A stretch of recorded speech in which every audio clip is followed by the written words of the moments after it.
Et salut tout le monde, aujourd'hui on va faire un petit tutoriel où je vais vous montrer comment faire un ciel en dégradé. Je vais vous montrer aussi comment faire de la pluie. Enfin, on va aller un peu taquiner la particule en quelque sorte. On va commencer par le ciel. Donc pour le ciel, il faut un dégradé. C'est facile, vous faites clic droit dans le schématique, vous faites Add FX, vous allez dans Gradient, Linear Gradient. Donc Linear Gradient, on n'oublie pas de cocher le petit œil pour voir l'évolution. Donc à la base, on a du noir et du blanc. On va aller à l'intérieur. Donc à la place du noir, je vais prendre un bleu ciel. Et à la place du blanc, je vais prendre un bleu un peu plus foncé pour faire l'horizon en quelque sorte. Donc là on peut voir que la transition est sec, assez rapide, avec les deux petits points bleus qui sont là. Je vais agrandir donc cette zone de transition. Donc on voit que le dégradé est vraiment nickel. Et là la question c'est comment faire pour le mettre donc à la verticale. C'est simple, il suffit d'aller dans l'outil Edit Tool, vous allez dans Rotation, et puis vous lui donnez une rotation. Je vais le positionner, qu'on voit bien le bleu foncé. Voilà, donc là je vais intensifier la différence de couleur. Donc on voit en temps direct notre changement. Voilà, je pense que là c'est pas mal. On va agrandir et on va le repositionner. Donc là on a vu comment faire un ciel. Alors maintenant on va aller voir comment faire de la pluie. Pour commencer on va créer un calque avec une seule goutte. Par contre pour faire réaliste on va pas dessiner une goutte. On est d'accord? Quand on voit la pluie dehors, on ne voit pas des gouttes réellement tomber du ciel. On voit plutôt des petits traits en quelque sorte. Alors c'est ce qu'on va faire, on va dessiner un trait. Donc on va retourner dans le basique. Voilà, pas besoin de plus, hein. On va rester comme ça. Là je vais mettre pluie. Donc on va aller dans animation, on a notre calque pluie ici, et on va lui insérer l'effet Insert FX, Render Particle, Rain. On peut voir ici que ça fait le calque tout seul, il suffit de relier notre pluie à la texture. On va supprimer le lien de base qui relie la pluie au sheet, sinon on aura toujours notre goutte de base qui va rester sur place. Et maintenant on va rentrer à l'intérieur et on va essayer de faire des modifications. Comme on peut voir c'est très varié, donc on va faire un test déjà tout basique, tout simple. On va agrandir notre temps de vidéo et c'est parti. Alors au début ça calcule, donc après que le calcul se soit fait, c'est un petit peu long, mais on peut voir déjà un rendu qui est plutôt pas mal. Bon là c'est un petit peu bête hein, puisque comme on peut voir on a un ciel bleu et puis de la pluie. Mais bon il faut s'imaginer, hein, il faut se mettre dans le contexte. Alors on va appuyer sur pause et puis on va essayer de voir un petit peu ce qu'on a à l'intérieur de la bête. On va commencer, on va aller dans le deuxième onglet. Ici on a la rapidité donc de la pluie. On peut voir qu'on a un minimum et un maximum, qu'il y aura des gouttes qui iront plus vite que d'autres. Donc on peut vraiment en mettre qui vont très lent et d'autres très rapides. On va faire l'essai. Comme on peut voir, on voit certaines gouttes qui vont plus vite que d'autres. Voilà, donc on va laisser un peu comme c'était. Ensuite, on a l'angle.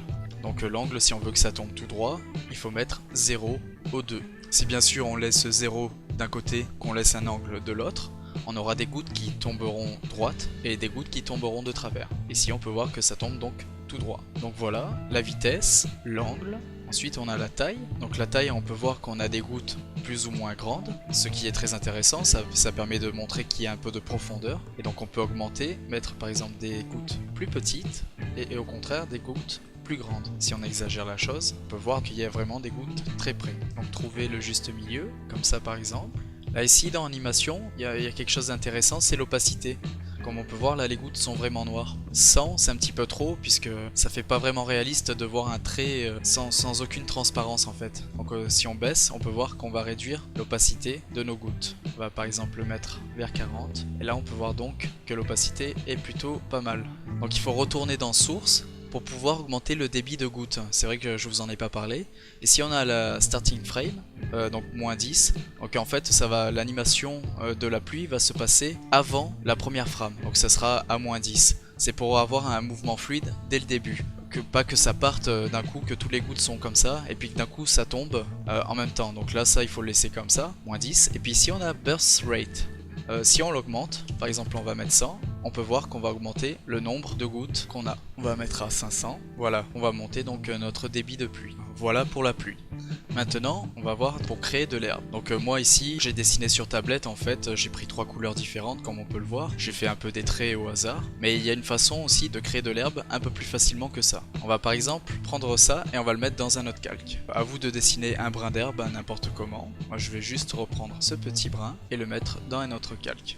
Et on va donc rajouter l'effet Render Particle Grass pour l'herbe. on va prendre notre herbe et on va le mettre dans texture. Alors je peux supprimer ou pas le fil qui conduit l'herbe au X-Sheet.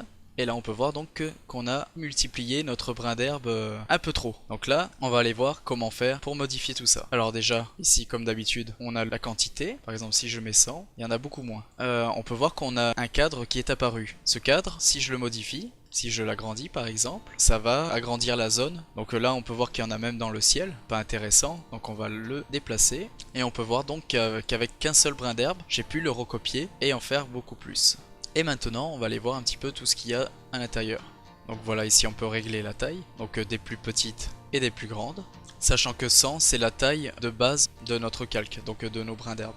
Après si la disposition des brins d'herbe ne vous plaît pas, ici on a Random Seed. Il suffit de mettre un chiffre un peu au hasard et puis on verra que ça va modifier un peu l'emplacement de nos brins d'herbe. Donc voilà, ça sera tout pour l'herbe. Donc voilà, c'est tout pour ce tutoriel. On a vu comment faire de la pluie, un ciel et de l'herbe. C'est un cercle vicieux. La pluie vient du ciel et fait pousser l'herbe. Dans les prochains tutos, on va commencer à rentrer dans le vif du sujet. Ça va commencer à être un petit peu plus compliqué. Par exemple, des tutoriels où on va faire marcher un personnage. Donc les tutoriels vont être plus complexes, sûrement un petit peu plus longs. Ça dépendra du sujet traité. Donc la cadence sera un petit peu moins élevée. Là elle était à peu près de 2-3 vidéos par semaine. Là je pense que ça sera plutôt une vidéo par semaine, vu qu'il y aura plus de travail. Donc on se retrouve pour le prochain tutoriel. D'ici là portez-vous bien. À la prochaine.